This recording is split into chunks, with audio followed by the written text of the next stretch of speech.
Hello everyone, my name is Khushboo Choudhary and welcome to our channel B study autech. आज के video में हम करने वाले हैं MPS 001 के प्रीवियस ईयर क्वेश्चंस और इम्पोर्टेंट क्वेश्चंस का पार्ट 1। सो वीडियो को एंड तक देखिएगा। अच्छी लगे तो लाइक शेयर कमेंट करना बिल्कुल मत भूलना और इसी वीडियोस के लिए हमारे चैनल को भी सब्सक्राइब करें। साथ ही आप जुड़ सकते हैं हमारे साथ टेलीग्राम चैनल पर और इंस्टाग्राम पे, जहाँ पे जो भी आपकी क्वेश्चन क्वेरीज हैं आप पूछ सकते हैं। ठीक है, चलो वीडियो को शुरू करते हैं। वीडियो शुरू करने से पहले एक बहुत इंपॉर्टेंट चीज़, और वो ये, हम बेसिकली इस वीडियो में क्या कवर करने वाले हैं। तो देखो, हमने क्या किया है, जो आपके पिछले 7 साल के और 6 साल के जो क्वेश्चन पेपर हैं, राइट, उनको हमने यूनिट वाइज डिवाइड कर लिया है। प्लस जो भी उस पर्टिकुलर यूनिट में से इंपॉर्टेंट क्वेश्चंस हैं, हमने उनको भी इसमें ऐड कर दिया है। तो आज हम करेंगे पार्ट 1, जिसमें हम करेंगे MPS 001 की यूनिट 1 से लेके 8 तक पिछले 6 साल के जो आपके PYQ हैं, प्रीवियस ईयर क्वेश्चंस, वो प्लस इंपॉर्टेंट क्वेश्चंस।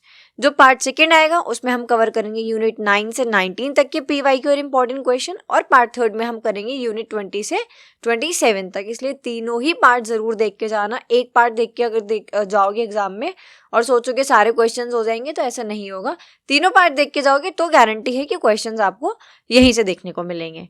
ठीक है, चलो वीडियो को शुरू करते हैं। और वीडियो अच्छी लगे तो कमेंट शेयर लाइक करना, और ज़्यादा से ज़्यादा जो आपके फ्रेंड्स या फिर कॉलेज के ग्रुप्स हैं वहाँ पे शेयर कर देना। ठीक है, स्टार्ट करते हैं क्वेश्चन नंबर 1 से। एक और चीज़, बहुत सारे बच्चों का कमेंट आ रहा है कि मैम हिंदी में पढ़ाओ। तो देखो, ये जो आपको PDF मिलती है या फिर ये जो आप सामने ही लिखा हुआ देख रहे हो, ये आपको इंग्लिश में है। बाकी जो मैं बोलती हूँ मैं हिंदी में ही बोलती हूँ। मैं कभी कभी इसमें से रीड करती हूँ, बट मैं हिंदी में ही बोलती हूँ।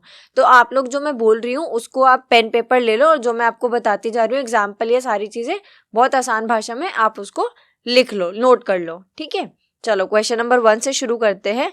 Distinguish among political theory, political philosophy and political science. पहले क्वेश्चन की डिमांड समझो क्या कह रहा है। तो बेसिकली हमें यहाँ पे डिफरेंस बताना है पॉलिटिकल थ्योरी, फिलोसफी और साइंस के बीच में। ठीक है, पॉलिटिकल थ्योरी क्या होता है?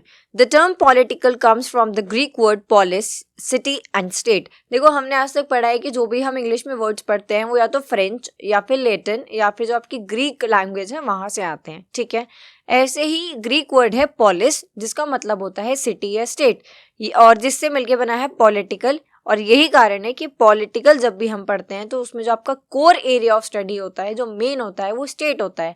स्टेट से हम शुरू होते हैं, स्टेट पे ही यहाँ पे जो चीज़ें हैं वो एंड हो जाती हैं। ठीक है, Political theory is one of the important branches of the discipline of political science, while theory refers to systematic knowledge and political refers to matter of public concern.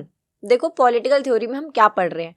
Political हमें पता है, पॉलिटिकल का मतलब होता है स्टेट। स्टेट यानी state में रहने वाले लोग, स्टेट से सारी जो भी जुड़ी बातें होती है ना, वो सारी चीज़ें।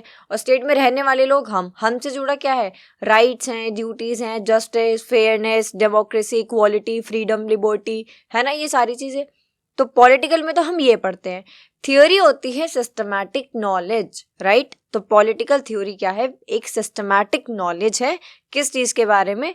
पब्लिक से रिलेटेड जो मैटर्स हैं उनके बारे में। ठीक है, Political theory is a study of political ideas and values like justice, power, and democracy that we use to describe, understand, and assess political practice and institutions. Political theory is a study of politics, concept, and historical records of political thought. ये सबसे important है, जो ये line है, specially ये जो word है historical record. तो पॉलिटिकल थ्योरी के अंदर हम क्या पढ़ते हैं? जो हिस्टोरिकल रिकॉर्ड्स हैं, यानी कि जो भी हमारे पॉलिटिकल थिंकर्स रहे हैं, जे रोज़ियो हैं, या फिर एरिस्टोटल हैं, सोक्रेट्स हैं, प्लेटो हैं, मैकियावेली हैं, राइट, जॉन लॉक हैं, हॉब्स हैं, ये सभी हमारे थिंकर्स हैं। ये आप सेकेंड ईयर में पढ़ोगे। ठीक है, तो ये जो थिंकर्स रहे हैं ना, जो भी इनकी थियोरीज रही हैं, जैसे कि जॉन लॉक के सोशल कॉन्ट्रैक्ट थ्योरी है, और प्लेटो ने बताया है फैमिली के बारे में, राइट, एजुकेशन के बारे में। तो मैकियावेली ने प्रिंस के बारे में बताया कि कैसे एक प्रिंस होना चाहिए, राइट। तो ये जो भी पॉलिटिकल थिंकर्स की जो भी थ्योरीज रही हैं वो हम पढ़ते हैं पॉलिटिकल थ्योरी के अंदर। बाकी जैसे अभी हम आगे पढ़ेंगे तो ये वाला आपको अभी तक जो भी हमने पढ़ा है वो क्लियर हो जाएगा। ठीक है, इतना समझ आया कि पॉलिटिकल थ्योरी का मतलब होता है जब हम जो पॉलिटिकल थिंकर्स रहे हैं उनकी जो थ्योरीज है, जो लिखित में है, हम उनको पढ़ रहे हैं, राइट। और वो क्या है? वो किस चीज़ के बारे में है? फ्रीडम, इक्वालिटी, जस्टिस, डेमोक्रेसी और सेक्युलरिज्म। ठीक है, ये है पॉलिटिकल थ्योरी। नेक्स्ट है पॉलिटिकल साइंस। अब देखो पॉलिटिकल थियोरी में हमने क्या पढ़ा, जो थिंकर्स रहे हैं, जो उनकी थ्योरीज, अगर मैकियावेली की जो प्रिंस वाली उन्होंने बात बताई कि प्रिंस वाली जो थ्योरी है कि प्रिंस को कैसा होना चाहिए कैसा नहीं, हमने वहाँ पे सिर्फ वो पढ़ा है, हमने और कुछ नहीं किया। बट पॉलिटिकल साइंस के अंदर हम फैक्ट्स के बारे में बात करेंगे, रिसर्च करेंगे, है ना। चलो देखते हैं ये पॉलिटिकल थ्योरी से कैसे अलग है। So political science is not science in the sense of chemistry or physics or mathematics because there are no universally recognized principles, no clear cause-effect relationships, no laboratories, no predictions are made in political theory the way these are found in natural and exact science. देखो ये कह रहे हैं कि political science कोई वैसा science नहीं है जैसे केमिस्ट्री फिजिक्स मैथमेटिक्स होता है। भाई मैथमेटिक्स में जो पाई की वैल्यू इंडिया के लिए है वही चाइना के लिए भी होगी, वही अमेरिका के लिए, रशिया के लिए भी होगी, है ना। और फिजिक्स में केमिस्ट्री में जो भी आपके जो फॉर्मूलाज हैं, या फिर आप बात करो जैसे न्यूटन्स लॉ है, राइट, तो वो जो अमेरिका रशिया उस लॉ को फॉलो कर रहे हैं, हम भी उसे फॉलो कर रहे हैं। न्यूटन के जो लॉ हैं वो सेम ही है, हर देश के लिए अलग लॉ नहीं दिए थे। तो ये जो चीज़ें हैं ना ये यूनिवर्सली रिकॉग्नाइज्ड हैं। लेकिन पॉलिटिकल साइंस के अंदर कोई भी चीज़ ऐसे आप नहीं कह सकते कि यूनिवर्सली रिकॉग्नाइज्ड है। फॉर एग्जाम्पल, अगर ये वीडियो 10,000 बच्चे देख रहे हैं और मैं 10,000 बच्चों से पूछूं कि आपके लिए जस्टिस क्या है, हर बच्चे के लिए जस्टिस का मतलब अलग है। किसी के लिए शायद 10 बजे तक सोना न्याय है, या किसी का कोई कोर्ट केस है उसमें वो जीत जाए वो उसके लिए न्याय है, किसी को जॉब मिल जाए, किसी को रिजर्वेशन मिल जाए, किसी की कोई बात मान ली जाए, राइट। तो हर किसी के लिए जस्टिस का मतलब अलग है। तो यहाँ पे कोई यूनिवर्सली रिकॉग्नाइज्ड डेफिनेशन नहीं है जस्टिस की, समझ आया। तो पॉलिटिकल साइंस कोई ऐसे यूनिवर्सली रिकॉग्नाइज्ड प्रिंसिपल्स के ऊपर नहीं चलता है, कोई लेबोरेटरीज नहीं है, सिर्फ यहाँ पे हम थियोरीज को पढ़ के और उनके ऊपर रिसर्च करके आगे बढ़ते हैं। फॉर एग्जाम्पल, किसी ने पहले कोई थ्योरी दे दी होगी पावर, तो हमने आप उसके ऊपर रिसर्च करी, पावर क्या है, कौन दे रहा है, किसको मिल रही है, कैसे काम हो रहा है, सब ठीक है, और आगे बढ़ रहे हैं। फर्स्ट पॉइंट है study of politics. Political science के अंदर हम पढ़ते हैं it examines how government work and how decision are made. भाई किसी फलाने थिंकर ने बता दिया कि गवर्नमेंट होनी चाहिए। अब गवर्नमेंट कैसे होनी चाहिए, वो क्या काम करेगी, किसके लिए काम करेगी, कैसे फैसले लेगी, वो हम पॉलिटिकल साइंस में पढ़ेंगे। लॉज एंड पॉलिसीज की जो रूल्स होते हैं वो कौन बनाता है, कैसे वो फिर लोगों को अफेक्ट करते हैं, राइट, सारी चीज़ें। Power and authority, it studies who has power, how they get it, how they use it. भाई अब जो मैकियावेली थे पॉलिटिकल थिंकर, उन्होंने तो बोल दिया एक प्रिंस होना चाहिए और वही सबसे सुपीरियर होना चाहिए, जो उसके खिलाफ जाए उसको वो मार दे और ऐसे सारी चीज़ें, राइट, ठीक है, एक एग्जाम्पल है ये। तो अब उस प्रिंस को प्रिंस बनाया किसने, किसने पावर दी, कितनी पावर दी, किसके लिए वो पावर इस्तेमाल की जाएगी, कैसे काम होगा, ये हम पॉलिटिकल साइंस में पढ़ेंगे। थियोरी में तो बस हमने पढ़ लिया, यहाँ हम रिसर्च कर रहे हैं। इलेक्शंस और गवर्नमेंट के बारे में पढ़ेंगे, है ना, जो पूरा वोटिंग प्रोसीजर होता है, पॉलिटिकल पार्टीज होती हैं, डिफरेंट टाइप्स ऑफ गवर्नमेंट होती हैं, वो सब हम पॉलिटिकल साइंस में पढ़ेंगे। इंटरनेशनल रिलेशंस तो ऑब्वियस सी बात है, थियोरीज में तो हम पढ़ नहीं सकते, ये तो हर 2 मिनट में अपडेट होते रहते हैं। और लास्ट है uses research and data, it relies on fact surveys and history to understand political trends. यहाँ पे हम फैक्ट्स के बारे में बात करते हैं, ठीक है, क्लियर हुआ पॉलिटिकल साइंस। नेक्स्ट है पॉलिटिकल फिलॉसफी। अब देखो आपने सुना होगा जैसे कभी कभी जो कुछ लोग होते हैं ना, कुछ बच्चे या फिर नॉर्मली आप लोग भी, जब आप अपने से बड़े लेवल की थोड़ी बात कर दो या फिर कोई बहुत ही डीप बात कर दो, है ना, कोई बहुत ही स्पिरिचुअल बात कर दो या कोई और डीप बात कर दो, तो सामने वाले ने कभी ना कभी तो बोला होगा ना कि इतनी फिलॉसफी मत झाड़ो, ज़्यादा फिलॉसफी में मत जाओ, है ना, फिलॉसफर मत बनो। तो फिलॉसफी क्या है ये? फिलॉसफी का मतलब होता है जब आप किसी चीज़ की इन डेप्थ में जाते हो, है ना। Philosophy is the study of big questions about life, knowledge, reality and morality. Philosophy का मतलब है जब आप big questions करते हो लाइफ के रिगार्डिंग, नॉलेज, रियलिटी, मोरालिटी, इन सब के लिए। फॉर एग्जाम्पल, पॉलिटिकल थ्योरी में आपने पढ़ा कि राइट्स मिलने चाहिए, लोगों के पास राइट्स होने चाहिए, है ना। एक थिंकर ने बोला राइट्स होने चाहिए, हमने कहा ठीक है राइट्स होने चाहिए। पॉलिटिकल साइंस में हमने देखा कि अब वो राइट्स दे कौन रहा है, कैसे उनको एक्सरसाइज किया जा रहा है, क्या उनके ऊपर लिमिटेशंस है, ये सारी चीज़ें। बट पॉलिटिकल फिलॉसफी में हम देखेंगे क्या उन राइट्स की ज़रूरत है और किसे ज़्यादा ज़रूरत है और क्यों ज़रूरत है ना। अब जैसे इसके पॉइंट्स देखते हैं। फर्स्ट है बिग आइडियाज अबाउट पॉलिटिक्स। तो इसमें हम डीप क्वेश्चन कर रहे हैं, व्हाट इज जस्टिस। भाई पॉलिटिकल थ्योरी में किसी थिंकर ने बोल दिया कि जस्टिस मिलना चाहिए, और पॉलिटिकल साइंस में हमने देख भी लिया कि अच्छा एक जज है, एक लॉयर है, इधर ये विक्टिम है, इधर इसको दूसरे वाले को पनिशमेंट मिल गई और न्याय हो गया, ये सब हो गया। लेकिन पॉलिटिकल फिलॉसफी में हम देखेंगे कि आखिर में न्याय है क्या? क्या सिर्फ किसी को पनिशमेंट मिलना न्याय है, या किसी को मान लो कि किसी के हित में फैसला आ जाए, क्या सिर्फ वही न्याय है ना? दुनिया भर की चीजें हैं। What makes a good government? भाई पॉलिटिकल थ्योरी में किसी ने बोला कि डेमोक्रेसी एक अच्छी फॉर्म ऑफ गवर्नमेंट मानी जाती है। पॉलिटिकल साइंस में हमने देख भी लिया, क्यों? क्योंकि भाई यहाँ पे लोगों के पास राइट्स हैं, है ना? अब पॉलिटिकल फिलॉसफी में हम देखेंगे कि अब उस गवर्नमेंट को अच्छी गवर्नमेंट बना कौन रहा है, कैसे बना रहा है, या क्या वो चीजें हैं जो एक सरकार को अच्छी सरकार बनाती है, राइट? तो देखो नेक्स्ट यही है, राइट। तो अगला हम इसमें देखते हैं क्या राइट है, क्या रॉन्ग है, यानी कि क्या फेयर है, क्या मॉरल है, क्या एथिकल है पॉलिटिक्स के अंदर। थिंकर्स और थ्योरीज के बारे में पढ़ते हैं, प्लेटो, अरिस्टोटल, जॉन लॉक, इन सब के बारे में। पावर और फ्रीडम देखते हैं कि गवर्नमेंट के पास कंट्रोल है, हमारे पास राइट्स है, बट क्या सही तरीके से बैलेंस हो रहा है इसका? भाई हमने तो सरकार को जितवा दिया, सरकार के हाथ में पावर दे दी सारी, और हमें हमारे फंडामेंटल राइट्स मिले हुए हैं, बट क्या एक्चुअल में सरकार काम कर रही है? क्या हमारे जो राइट्स हैं क्या उनको हम यूज कर पा रहे हैं? तो वो हम फिलॉसफी में देखते हैं। इसके अलावा टाइमलेस क्वेश्चंस होते हैं। यहाँ पे हम फैक्ट्स नहीं, यहाँ पे हम आइडियाज की बात करते हैं, साथ ही साथ यहाँ पे हम चीज़ों के इन डेप्थ में जाते हैं, जिससे कि और ज़्यादा सोसाइटी और गवर्नमेंट को हम बेटर कर सकें। ठीक है, ये बहुत इंपॉर्टेंट क्वेश्चन था, इसलिए थोड़ा लंबा खिंच गया। ठीक है, नेक्स्ट क्वेश्चन है क्वेश्चन नंबर 2, और ये फेवरेट क्वेश्चन है क्योंकि पिछले 10 साल के अंदर आई गेस 7 या 8 बार ये क्वेश्चन आ चुका है, फर्स्ट या सेकंड नंबर पे, फर्स्ट नंबर पे। ठीक है, क्वेश्चन है explain the main features of modern political theory.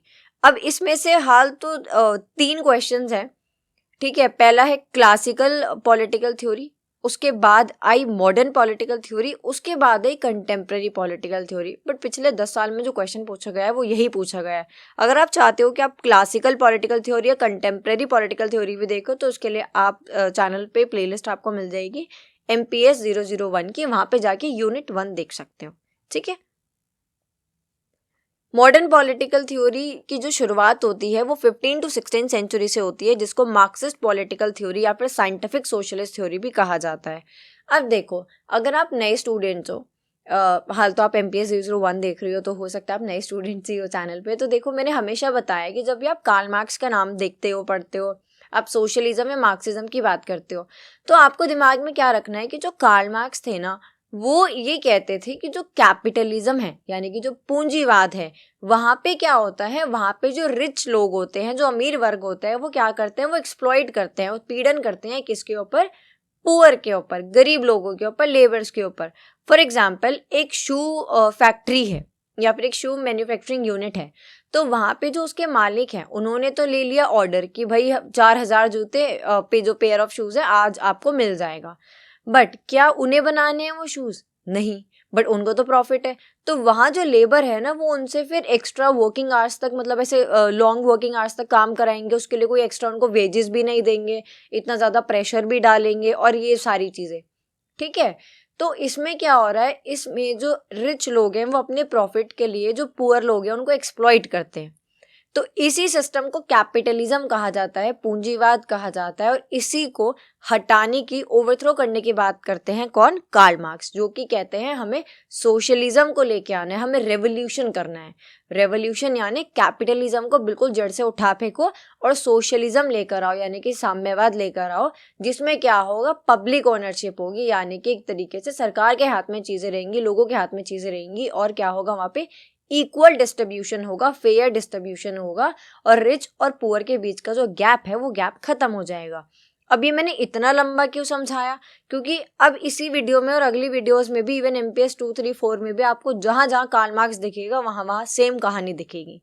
ठीक है, चलो, आई होप आपको ये क्लियर हो गया होगा। ठीक है, तो यहाँ पे ये कह रहे हैं कि मॉडर्न पॉलिटिकल थ्योरी को मार्क्सिस्ट पॉलिटिकल थ्योरी या साइंटिफिक सोशलिस्ट थ्योरी भी कहते हैं, क्योंकि यहाँ पे हम ट्रांसफॉर्मेशन की बात करते हैं, कैपिटलिस्टिक से सोशलिस्टिक, यानी पूंजीवाद से साम्यवाद, और सोशलिस्टिक टू कम्युनिस्टिक। ठीक है, ये एक ऐसी थ्योरी है, it is a theory which provides a systematic and scientific framework of examining and explaining social political change, जहाँ पे हम सोशल पॉलिटिकल चेंज को एग्जामिन करते हैं। ठीक है, it is a method of interpreting the past and understanding the present and projecting the future. Projecting the future यानी कि देखो इसका मतलब है कि आप पुरानी चीज़ों को देख के एक्सपीरियंस ले रहे हो और आज के टाइम पे काम कर रहे हो जिससे कि आप अच्छा और बेहतर फ्यूचर बना सको।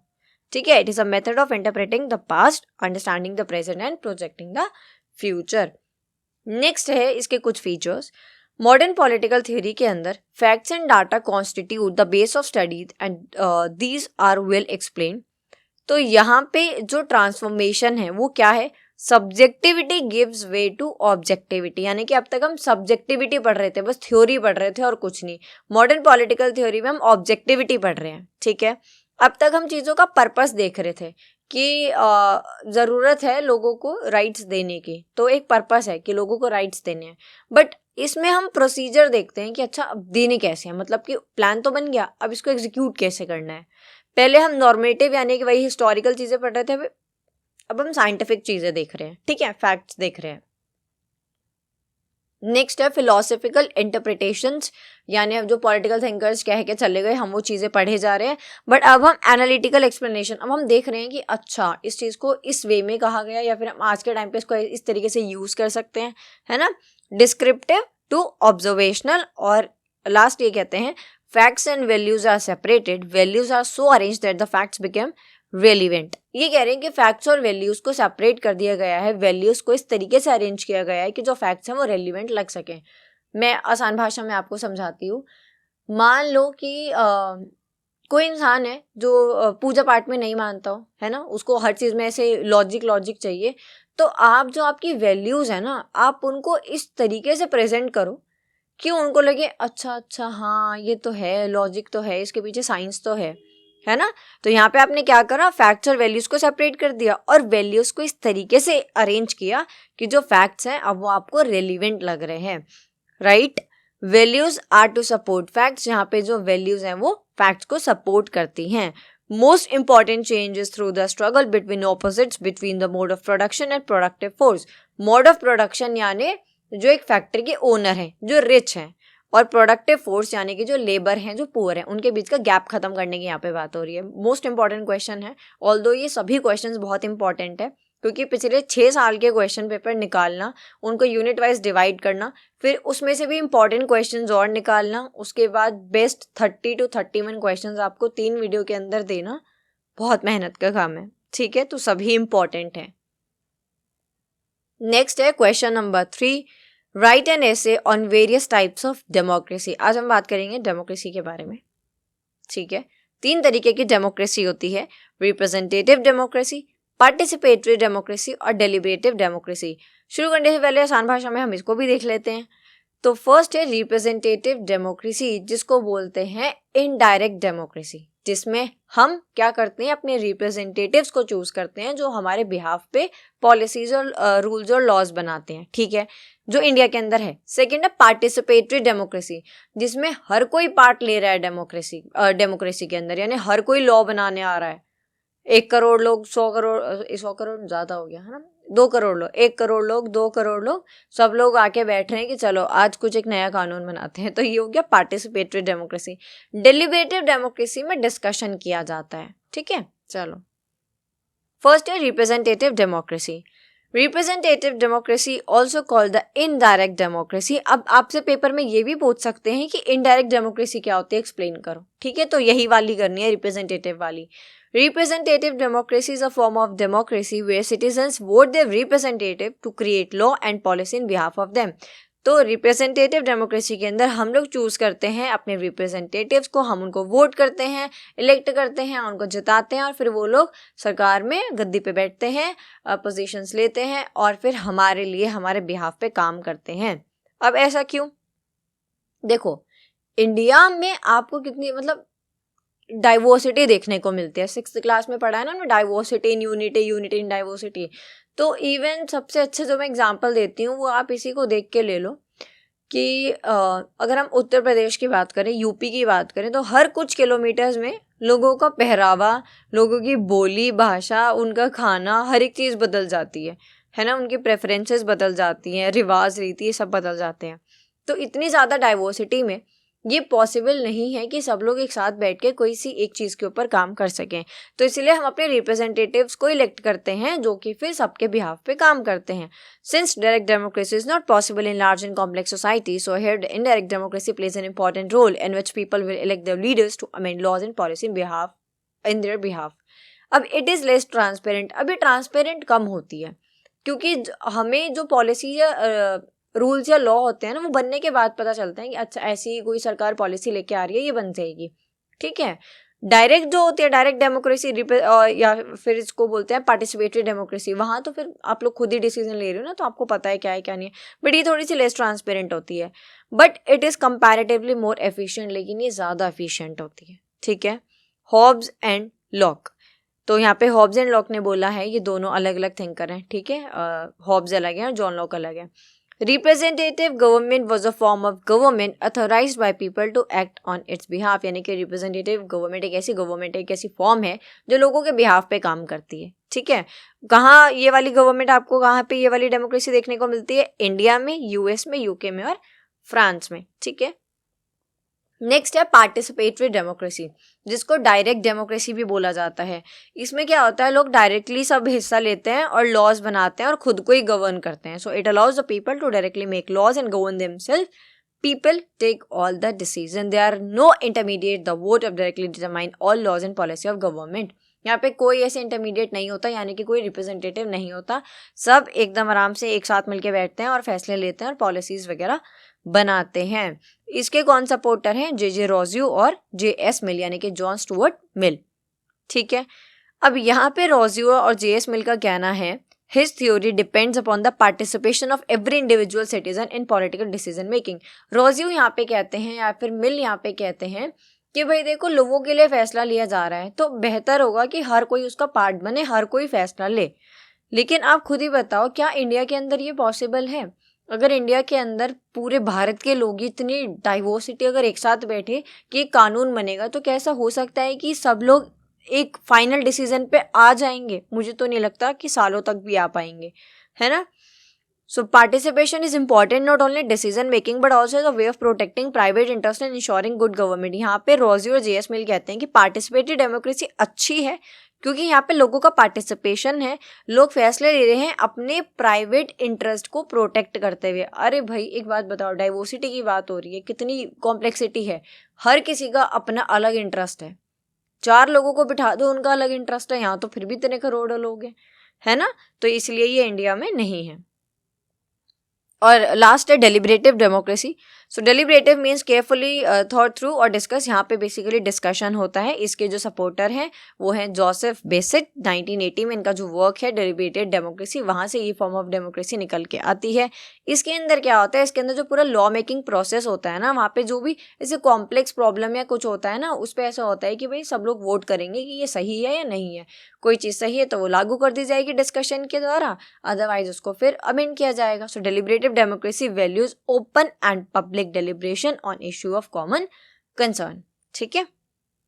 नेक्स्ट है question number 4, trace the historical background of democracy. अब इसके हिस्टोरिकल बैकग्राउंड की बात करते हैं, ओरिजिन की बात करते हैं। तो 1992 में जो एंशिएंट ग्रीक की अगर हम बात करें तो वहाँ पे पहली बार इसको सेलिब्रेट किया गया था, यानी कि 1992 में एंशिएंट ग्रीक में डेमोक्रेसी को 2500 साल हो गए थे। 1992 celebrated as 2500 years of democracy.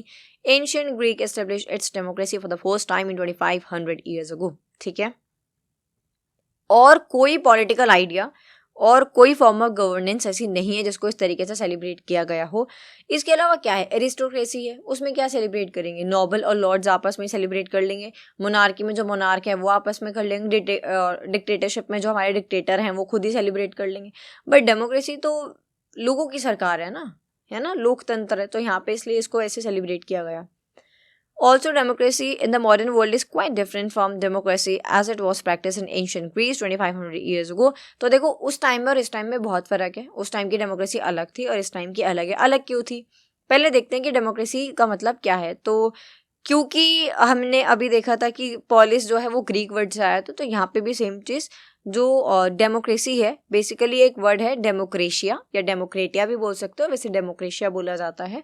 तो ये आया है ये है एक ग्रीक वर्ड डेमोस का मतलब होता है पीपल यानी कि लोग, और क्रेशिया या फिर क्रेटोज का मतलब होता है रूल, इसलिए यहाँ इसको बोला जाता है रूल बाय पीपल या फिर पीपल्स रूल, ठीक है।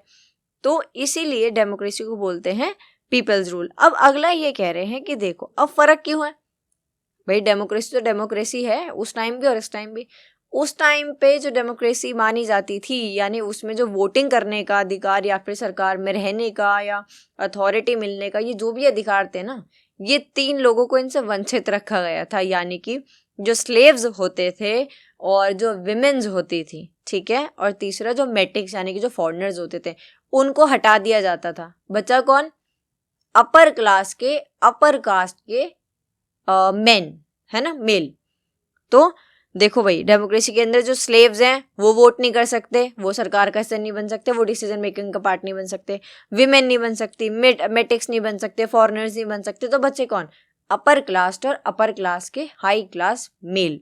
सिर्फ उन्हीं को वहां पे डेमोज यानी कि पीपल माना जाता था और कोई इस कैटेगरी में नहीं आता था। This means very less majority were considered as a citizen, यानी सिटीजन के नाम पे बस वो कुछ चंद मेल थे, है ना, कुछ गिने चुने मेल होते थे हाई कास्ट के या हाई क्लास के। The actual career of Athenian democracy was fairly trouble as aristocrats, generals and demagogues. अब देखो ये कह रहे हैं कि एथेनियन डेमोक्रेसी का जो करियर था वो काफ़ी हद तक ट्रबल में था, क्योंकि जो एरिस्टोक्रेट्स थे, एरिस्टोक्रेट्स कौन होते हैं? जो नोबल्स होते हैं, लॉर्ड्स होते हैं, या फिर जो क्राइस्ट या पॉप होते हैं। जनरल्स हैं, डेमोगॉज। डेमोगॉज एक नेगेटिव टर्म है। मान लो कुछ ऐसे लीडर्स जो कि पब्लिक के ऊपर रूल करते हैं, उनको अपनी बातों में ऐसे मतलब बातों के जाल में फंसा के, वो होते हैं डेमोगॉज, ठीक है। तो यहाँ पे ये जो डेमोगॉज थे, एरिस्टोक्रेट्स थे, ये क्या करते थे? ये हमेशा पावर में रहना चाहते थे, तो काफ़ी स्ट्रगल किया वास्तव में। Indeed the struggle for democracy was everywhere and through out history. काफ़ी स्ट्रगल उस टाइम पे किया गया, लेकिन जो मेन स्ट्रगल उस टाइम पे किया गया हिस्ट्री में डेमोक्रेसी की, वो बर्थ और वेल्थ के बेस पे जो इनइक्वालिटीज थी उनको ख़त्म करने के लिए किया गया। बर्थ के बेस पे क्या इनइक्वालिटी हुई कि जो विमेन्स हैं उनको कैटेगरी में नहीं लिया गया डेमोस की, पीपल की, वो इंसान नहीं है क्या, है ना। और वेल्थ यानी कि जो स्लेव्स हैं या फिर जो गरीब लोग हैं, जो पुअर हैं, उनको भी नहीं लिया गया। क्यों? उनको अधिकार नहीं चाहिए? वो खाना नहीं खाते हैं क्या? वो भी तो सबकी तरह ही है। सो ये कह रहे हैं also a struggle against political inequality based on inequalities of birth and wealth. तो जो डेमोक्रेसी की हिस्ट्री रही है वो कुछ ऐसी रही है। डेमोज जिसका मतलब होता है पीपल, उसमें जो 3 कैटेगरी थी, मेटिक, स्लेव और विमेन, उनको हिस्सा नहीं दिया गया था, ठीक है। बट आज के टाइम पे डेमोक्रेसी अलग है। नेक्स्ट क्वेश्चन है question number 5, explain the meaning and significance of rights. और दूसरा क्वेश्चन भी इसी में ऐड कर दिया है, डिस्कस लास्कीज थ्योरी ऑफ राइट्स। तो ये अलग अलग क्वेश्चन हैं, ठीक है। राइट्स की बात करते हैं, अधिकार की बात करते हैं, तो कुछ पहले फेमस थ्योरिस्ट को सुन लेते हैं, जैसे कि बोजेनक्यू क्या कहते हैं। देखो, Bosanquet says a right is a claim recognised by society and enforced by state. तो राइट एक क्लेम है, एक दावा है। अधिकार क्या है? दावा ही तो है। हम दावा ही तो कर सकते हैं कि भाई हमारे पास ये अधिकार है ना, जो कि हमें किससे मिला है? समाज से मिला है। और स्टेट क्या करता है? उसको प्रोटेक्ट करता है। लास्की क्या कहते हैं? According to Laski, rights are those conditions of social life without which no man can seek in general to be himself at his best. कुल मिला के लास्की कहते हैं कि भाई राइट्स बहुत ज़रूरी हैं, वो हमारी सामाजिक लाइफ के, सोशल लाइफ के ऐसे कंडीशंस है जो हमारे बेस्ट सेल्फ तक लेके जाती हैं। कैसे लेके जाती हैं वो मैं बताती हूँ, वही आगे पढ़ने वाले हैं। देखो, अगर आपके पास राइट है कि आप पढ़ लिख सकते हो, एजुकेशन का राइट है, तो आप पढ़ोगे लिखोगे। अगर आपके पास राइट टू अपॉर्चुनिटीज़ हैं तो फिर आपको अपॉर्चुनिटीज़ मिलेगी, आप जॉब करोगे, बिजनेस करोगे, यानी आपके पास जो वेल्थ है वो आपकी राइट ग्रोथ होगी, उसमें इंक्रीज होगी। तो फिर क्या होगा? आप अपने बेस्ट सेल्फ तक जा पाओगे।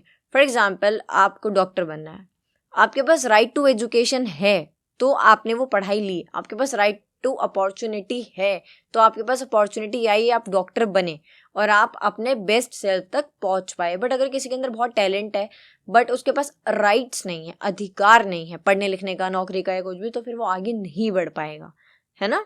बस यही है, आगे इसको रीड कर लेते हैं। So rights are legal, social and ethical principles of freedom. Rights is something to which one has just a claim. Rights are rightly called social claims which help individual attain their best self and help them develop their personalities. अब एक women जिसके अंदर बहुत talent है but क्योंकि समाज ने उनको अधिकार नहीं दिया है, राइट्स नहीं दिए हैं पढ़ने लिखने का, एजुकेशन का, अपॉर्चुनिटीज़ का, बाहर जाने का या अपने टैलेंट को दिखाने का, अच्छे टैलेंट को दिखाने का, है ना, तो वो फिर अपनी पर्सनालिटी को एनहेंस कर ही नहीं पाएंगी। बट क्योंकि इनको अपॉर्चुनिटी मिली, या फिर विमेंस को भी हटा दो, जो SC/STs हैं या फिर जो OBCs हैं, है ना, तो इनको भी तो रिजर्वेशन इसलिए दी गई थी ना, जिससे कि वो भी आगे बढ़ सके और अपने जो टैलेंट है उसको दिखा सकें, या फिर पढ़ लिख के और कंडीशन को अच्छी कर सकें, है ना। Democratic government can best serve the people if it maintains a system of rights for its people. अब डेमोक्रेसी को सबसे अच्छा क्यों बोलते हैं? क्योंकि डेमोक्रेसी के अंदर हम जो रिप्रेजेंटेटिव्स को चूज कर रहे हैं, इलेक्ट कर रहे हैं, वो हमारे बिहाफ पे पॉलिसीज और रूल्स और लॉज बना रहे हैं। साथ ही साथ यहाँ पे हमें राइट्स मिलते हैं जो हमें और कहीं नहीं मिलते हैं। फॉर एग्जाम्पल, मोनार्की के अंदर क्या राजा अपनी प्रजा को अधिकार देगा कि वो उसके ऊपर सवाल कर सके?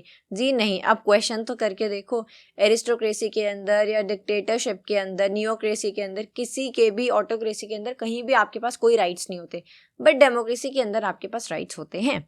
ठीक है, समझ आया पूरा राइट्स का concept? As states never give rights, they only recognize them, governments never grant right, they only protect them. जो भी गवर्नमेंट्स है उनका काम है हमारे राइट्स को प्रोटेक्ट करना। राइट्स हमें पता है। अगर कोई यहाँ पे हमारे भारत में बच्चा पैदा हो रहा है तो उसको ऐसे हम लेके नहीं जाएंगे सरकार के पास कि ये बच्चा हुआ है जी, इसको राइट्स दे दो। जी नहीं, कॉन्स्टिट्यूशन ने राइट्स दिए हुए हैं, सरकार का काम है उस बच्चे के राइट्स को प्रोटेक्ट करना। ठीक है, rights come from society, therefore they are always social, क्योंकि हमें समाज से मिलते हैं तो ये हमेशा सामाजिक होते हैं। अब बात करते हैं लास्की थ्योरी ऑफ राइट्स के बारे में।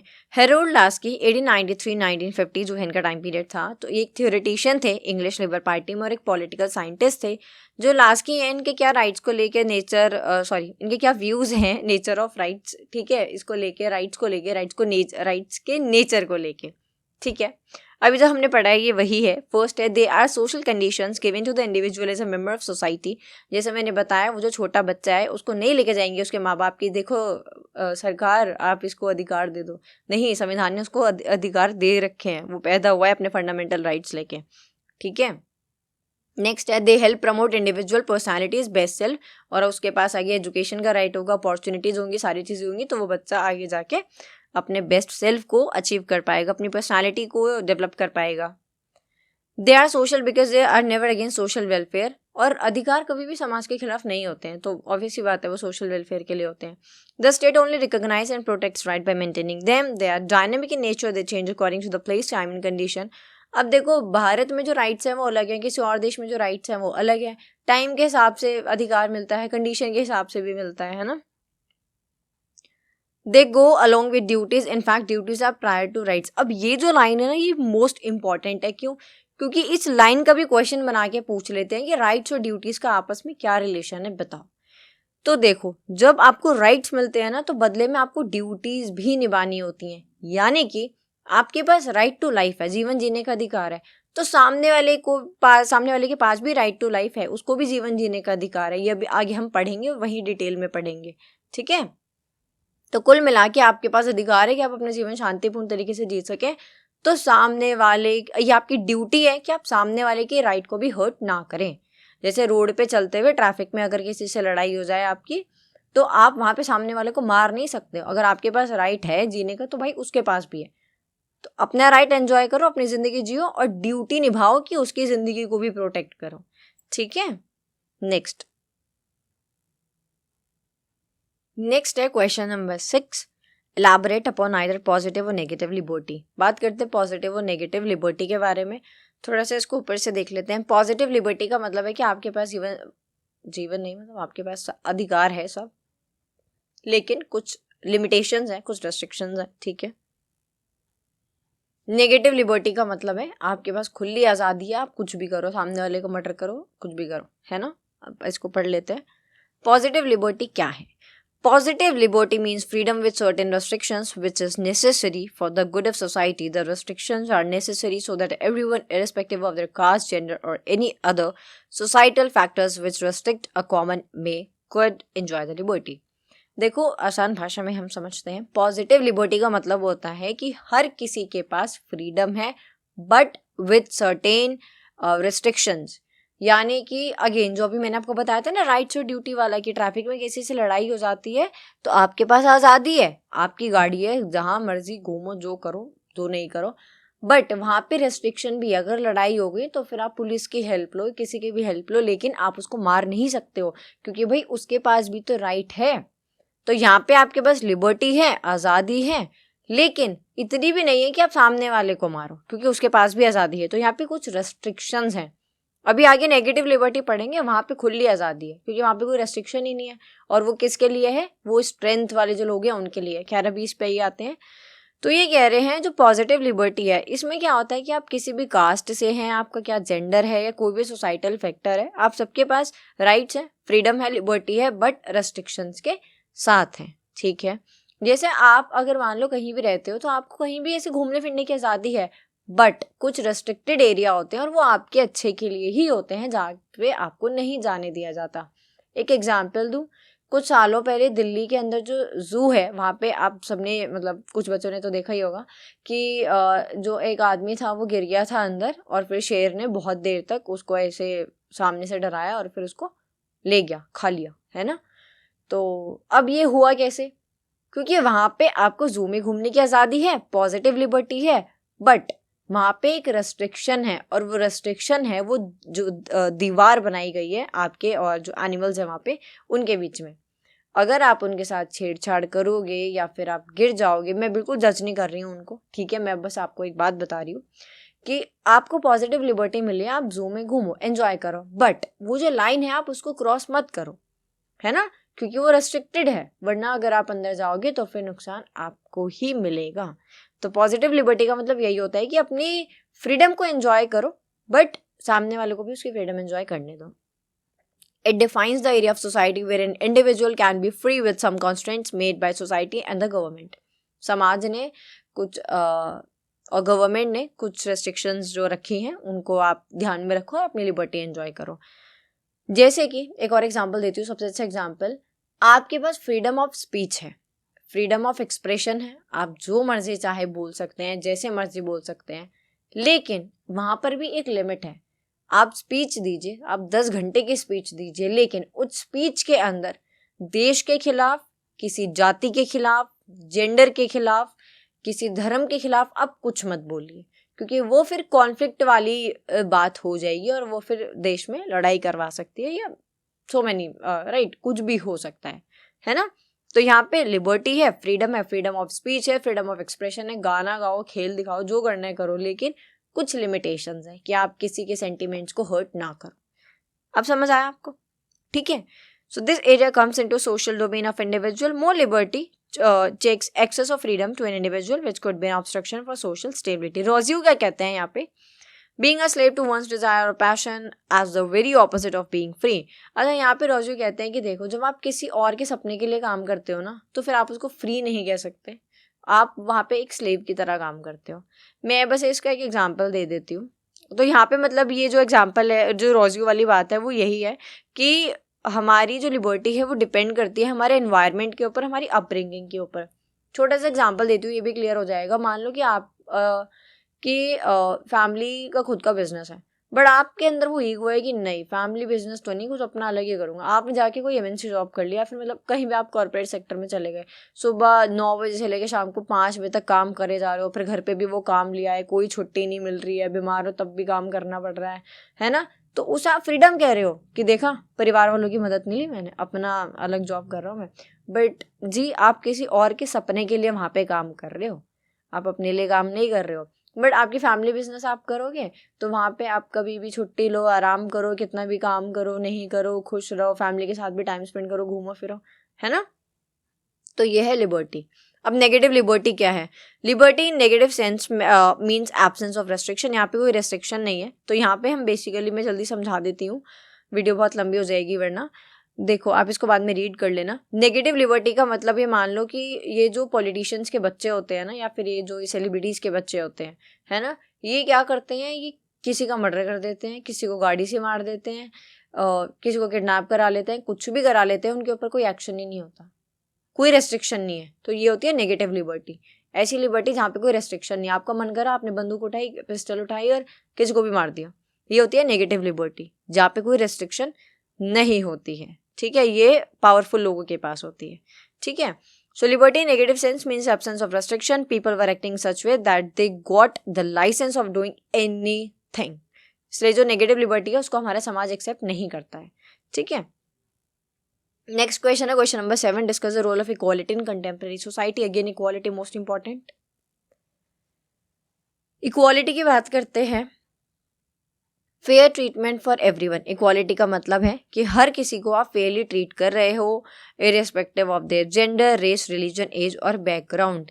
यानी कि आप जहाँ पे भी काम करते हो या आप स्कूल में पढ़ते हो, मान लो आप कॉलेज में जाओगे सारे बच्चे पेपर देने, तो क्या आपसे एंट्री पे पूछा जाएगा कि बेटा आप कौन से रिलीजन से हो, आप की नॉर्म्स क्या हैं, है ना, या फिर आप कौन सी कास्ट से हो? ऐसा तो नहीं होगा कि अच्छा ये अपर कास्ट का बच्चा है, बेटा आप जरा इधर एसी के नीचे, पंखे के नीचे बैठो, ऐसा तो नहीं होगा। और बाकी बच्चे अच्छा आप इस पर्टिकुलर कास्ट से हो, इस जेंडर के हो, चलो पीछे जाओ, ऐसा बिल्कुल नहीं होगा। तो यही इक्वालिटी है, यानी कि सबको फेयरली ट्रीट किया जा रहा है। कोई जेंडर, रेस, रिलीजन का यहाँ पे कोई डिस्क्रिमिनेशन, भेदभाव हमें देखने को नहीं मिल रहा है।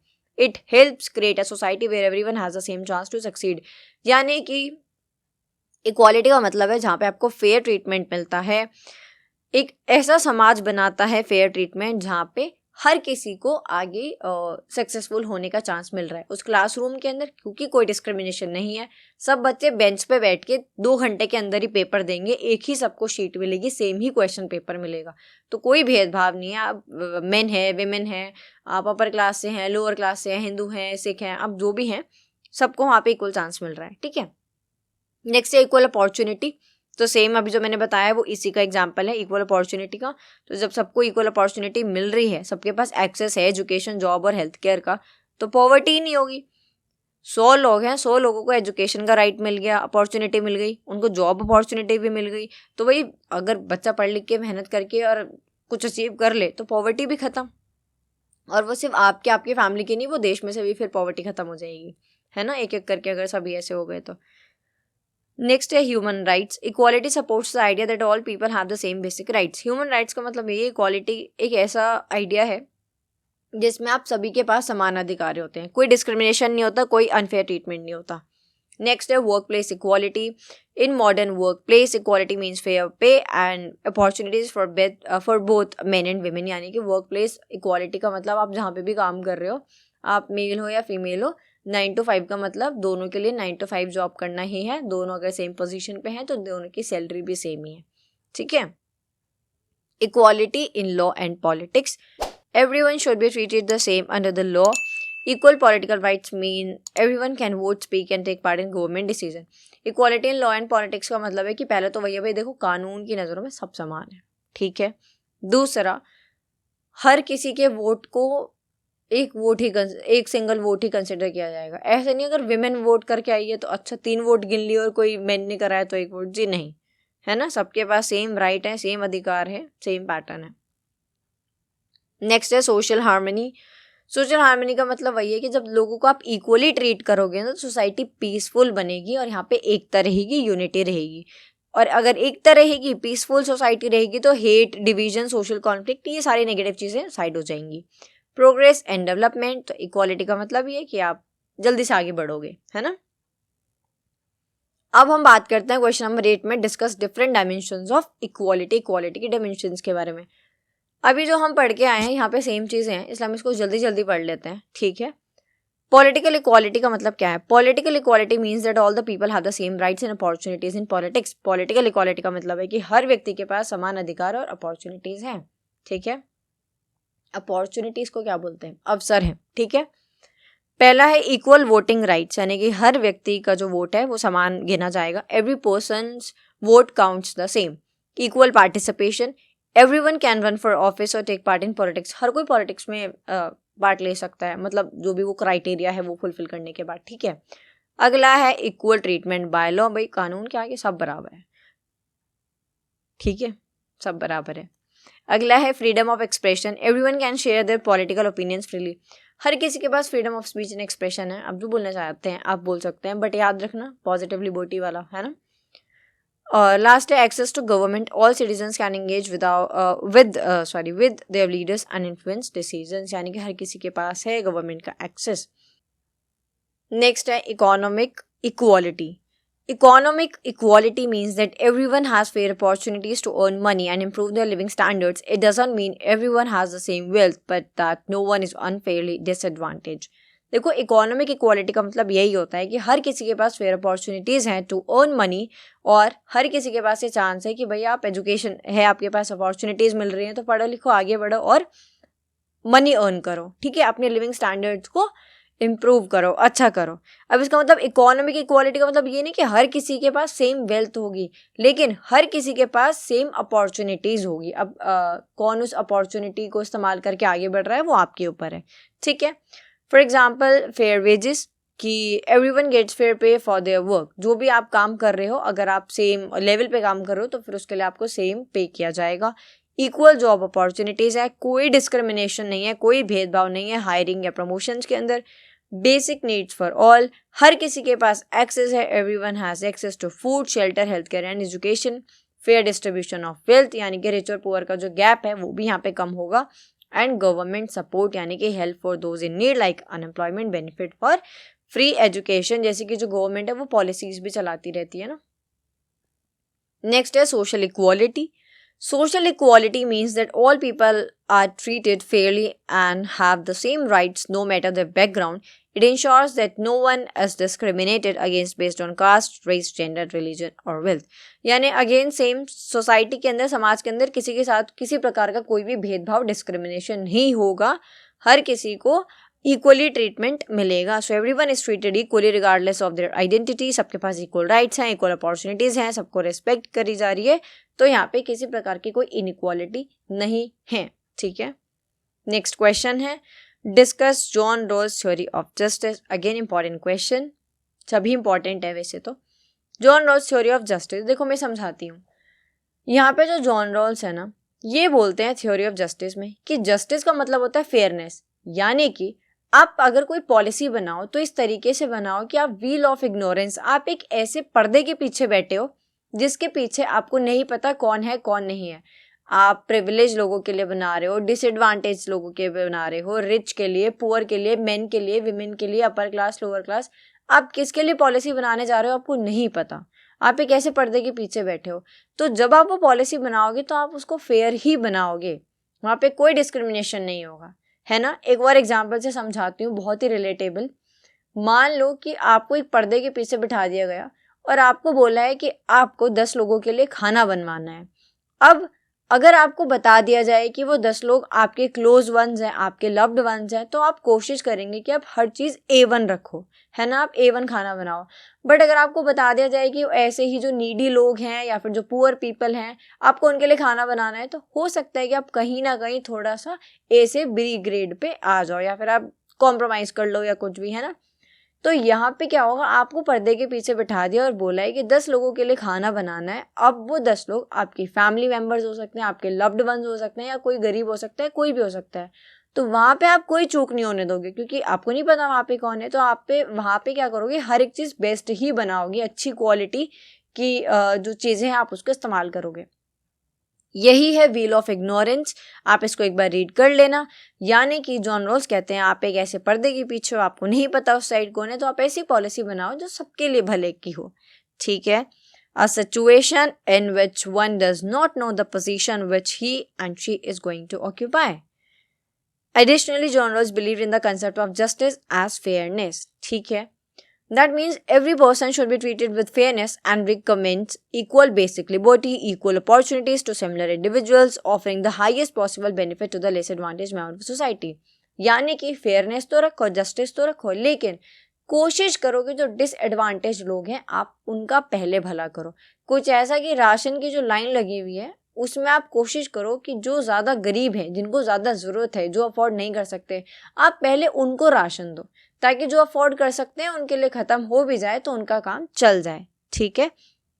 और इन्हीं को यहाँ पे सोशल प्राइमरी गुड्स क्या कहा गया है, किसको, राशन को नहीं, राइट्स, लिबर्टी और पावर को। यानी कि जॉन रोल्स कहते हैं हमारे समाज में जो डिसएडवांटेज लोग हैं या फिर जो पुअर लोग हैं, आप उनको लिबर्टीज, राइट्स और पावर्स, जिसको हम कहते हैं सोशल प्राइमरी गुड्स, ये पहले दो। जैसे कि इंडिया के अंदर जो दलित्स थे या जो विमेन हैं, उनको पहले के टाइम पे हर चीज़ का एक्सेस नहीं था, या फिर कह दो कि अपॉर्चुनिटीज़ नहीं थी या फेयर ट्रीटमेंट नहीं था, तो इसलिए उनको रिजर्वेशन मिली। वही रिजर्वेशन क्या है, उनका एक राइट है, यानी कि एक सोशल प्राइमरी गुड है जिसकी मदद से वो आज आगे बढ़ पाए हैं। ठीक है, ये बहुत आसान तरीके से बहुत इजी एग्जाम्पल्स के साथ मैंने समझाया है। अब यहाँ पे जो जॉन रोल्स हैं वो दो प्रिंसिपल देते हैं। प्रिंसिपल 1 है principle of equal basic liberty, वही सबको इक्वल लिबर्टी सबके पास है, ये से मतलब इक्वल आज़ादी है और राइट लिबर्टी है। ठीक है। प्रिंसिपल 2 है द प्रिंसिपल ऑफ इक्वालिटी, यानी सबके पास फेयर और इक्वल अपॉर्चुनिटीज़ हैं और सब फिर आगे बढ़ सकते हैं उनको यूज़ करके। क्वेश्चन 10 है outline different types of duties and suggest their implications. Duties के बारे में बात करते हैं। तो देखो, ड्यूटीज़ और राइट्स एक साथ चलते हैं। ठीक है, राइट्स आपको मिले हैं तो ड्यूटी ये है कि दूसरों के राइट को आप प्रोटेक्ट करो। ठीक है। Individuals are expected by society to adhere to particular norms, these are duties. Duties का मतलब बस वही है कि भाई समाज आपसे कुछ एक्सपेक्ट कर रहा है तो आप उन चीज़ों को क्या करो, पूर्ण करो। A duty generally prescribe what we ought to do and what we ought not to do. Duty हमें ये बताती है हमें क्या करना है और क्या नहीं करना है। ठीक है। जैसे महात्मा गांधी ने हिंद स्वराज के अंदर बोला था कि भाई जो असली अधिकार है ना, वो एक रिजल्ट है, एक रिवॉर्ड है, एक गिफ्ट है जो कि आप जो ड्यूटी परफॉर्म करते हो उसके बाद मिलता है। फॉर एग्जांपल, आपने पूरा महीना जॉब की तो वो जो आपको सैलरी मिल रही है वो आपका राइट है, वो आपका अधिकार है। आपने पूरा एक महीना अपनी ड्यूटी अच्छे से निभाई तो आपको मंथ के एंड में आपका राइट मिला, आपका अधिकार मिला, आपकी सैलरी मिली। ठीक है, बहुत ही रिलेटेबल एग्जाम्पल्स हैं। अब यहाँ पे कुछ टाइप्स ऑफ ड्यूटीज़ हैं, जैसे मॉरल ड्यूटी। मॉरल ड्यूटी का मतलब होता है doing what is right, like helping others and being honest. जब आप सबके प्रति ऑनेस्ट रहेंगे, सबको आप हेल्प करेंगे, जो सही है वो करेंगे, तो फिर समाज में ट्रस्ट पैदा होगा और काइंडनेस रहेगी, तो कॉन्फ्लिक्ट वगैरह तो नहीं होगा। नेक्स्ट है लीगल ड्यूटी, यानी कि आप लॉ को फॉलो कर रहे हो, आप टैक्स भर रहे हो, आप ट्रैफिक रूल्स को ओबे कर रहे हो। और इसमें एक चीज़ और है कि आजकल मतलब खैर वो हम दूसरी वीडियो में डिस्कस करेंगे, बट हाँ, ट्रैफिक रूल्स को आप ओबे करते हो, ये आपकी ड्यूटी है। कुछ लोग होते हैं ना जो पुलिसमैन होते हैं, जो ट्रैफिक पुलिस में होते हैं, उनको चैलेंज करते हैं ऐसे तेज़ आवाज़ करके, गानों की तेज़ ओवर स्पीड करके या रॉन्ग साइड जाके, है ना, तो ये गलत है। आपकी ड्यूटी है, आपको राइट मिला है तो आपकी ड्यूटी भी है कि आप क्राइम ना करो और ना होने दो। इसके अलावा सोशल ड्यूटी है, आप औरों को रेस्पेक्ट कर रहे हो, अपने समाज के अंदर जो नीडी हैं आप उनकी हेल्प कर रहे हो, जिससे कि कोऑपरेटिव सोसाइटी रहेगी।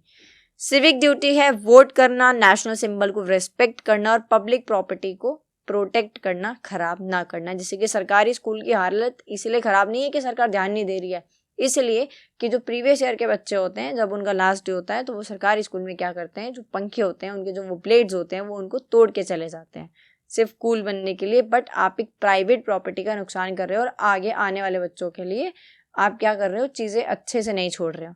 ठीक है, तो आपकी ड्यूटी है कि आप ऐसा ना करो, रेस्पेक्ट करो। लास्ट है religious duty, following one's faith peacefully and respecting other religions. अपने रिलीजन को रिस्पेक्ट करो, सामने वाले के रिलीजन को भी रिस्पेक्ट करो, तो ही समाज में शांति बनी रहेगी। ठीक है, हार्मनी रहेगी। लास्ट क्वेश्चन है question number 11, explain the Marxist concept of citizenship. ये हमने सेकंड क्वेश्चन में देख लिया था, ये कुछ वैसे ही है। मैंने आपको बताया था जहाँ पे कार्ल मार्क्स का नाम आया आपको क्या ही समझना है, कैपिटलिज्म और सोशलिज्म, बस। The Marxist concept of citizenship focus on how class and capitalism shape people's right and rule in society. पहला है यहाँ पे क्लास बेस्ड सिटीजनशिप, यानी कि जो यहाँ पे कार्ल मार्क्स कहते हैं कि जो कैपिटलिस्ट सोसाइटी है वहाँ पे जो सिटीजनशिप है, नागरिकता है, वो इक्वल नहीं है। जो अमीर लोग हैं उनके पास ज़्यादा पावर है, ज़्यादा राइट्स है, गरीब लोगों के पास नहीं है। दूसरा, स्टेट्स ऑफ द रिच, यानी कि जो गवर्नमेंट है वो ऐसे लॉ बनाती है, वो ऐसी पॉलिसी बनाती है जो कि सिर्फ वेल्दी लोगों के फेवर में होते हैं, उनके इंटरेस्ट की बात करती है। ऐसा बोला जाता है कि जो पॉलिसी है ये सबको भला करेगी, लेकिन ये सबका भला नहीं करेगी, ये सिर्फ गिने चुने 2-3 लोगों का ही भला करेगी। ठीक है। थर्ड, ये बताते हैं जो कैपिटलिस्ट सोसाइटी है वहाँ पे क्या होता है, लिमिटेड राइट्स फॉर पुअर। जो वर्कर्स हैं उनके पास लीगल राइट्स हो सकते हैं जैसे वोट करना या freedom of speech and expression, but economic inequality की वजह से ये राइट्स भी उनसे छिन जाते हैं। ठीक है। फॉल्स इक्वालिटी, कैपिटलिज्म में ऐसा प्रिटेंड तो किया जाता है कि everyone is equal under the law, but in reality wealth and class create huge difference in power and opportunities। यहाँ पे वही बात हो रही है कि भाई देखो, जो एक कंपनी का मालिक है ना, वो रिच है, वो अमीर है, उसके पास स्ट्रेंथ है, उसके पास लिंक्स हैं, तो गवर्नमेंट उसके फेवर में ही काम करेगी। हमारा जो भी पॉलिटिकल इंस्टीट्यूशन या फिर जो अदर इंस्टीट्यूशन है वो सब उसके फेवर में ही काम करेंगे। एक गरीब के फेवर में, एक लेबर के फेवर में कोई काम नहीं करेगा, है ना। Revolution and real equality, true citizenship where everyone has equal right and power can only happen if capitalism is replaced with socialism or communism where wealth and power are shared fairly। यहाँ पे जो Marxist हैं वो ये बोलते हैं, Marxism के followers, कि कैपिटलिज्म में ग्रेजुअल चेंजेस नहीं चाहिए, स्टेप बाय स्टेप चेंज नहीं चाहिए, रेवोल्यूशन चाहिए, उठा के फेंक दो कैपिटलिज्म को, पूंजीवाद को। सोशलिज्म लेकर आओ जहाँ पे सबके पास इक्वल राइट्स हैं, इक्वल पावर्स है और इक्वल अपॉर्चुनिटीज है, मतलब सब कुछ इक्वालिटी है, इक्वल डिस्ट्रीब्यूशन है। ठीक है। In short, Marxists believe that under capitalism, citizenship is just a tool to keep the rich in control and will equality can only come with a classless society. यानी capitalism, पूंजीवाद के अंदर equality नाम की कोई चीज़ नहीं है, कोई नागरिकता नहीं है, सिर्फ अमीर लोगों के लिए ही सारे अधिकार और सब है। सोशलिज्म लेके आओ, उसमें सबको इक्वल डिस्ट्रीब्यूशन मिलेगा।